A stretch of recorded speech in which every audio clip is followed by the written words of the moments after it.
C'est votre affiche, promis.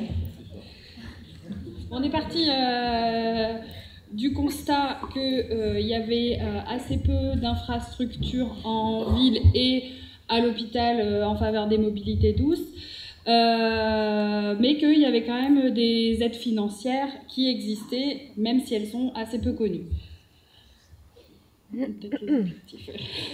Donc, les objectifs qu'on s'était fixés, les objectifs prioritaires, c'était améliorer la mobilité douce, donc l'accès à la mobilité douce. Puisqu'on doit faire le deuil du tramway, il paraît qu'il ne passera jamais dans l'établissement, donc il faut améliorer, développer ce qui existe déjà.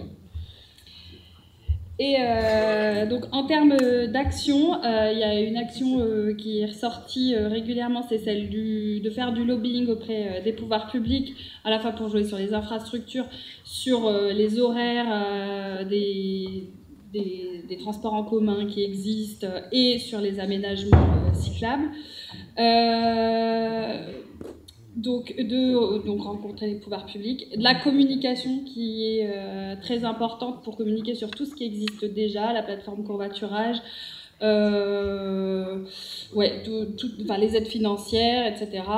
Et on a parlé aussi d'une navette avec un rappel à l'ancien temps d'Usinor.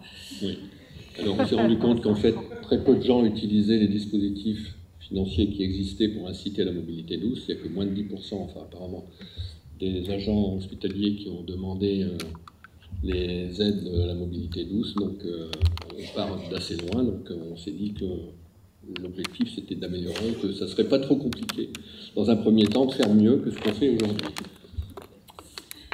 Voilà. Merci beaucoup à tous les deux.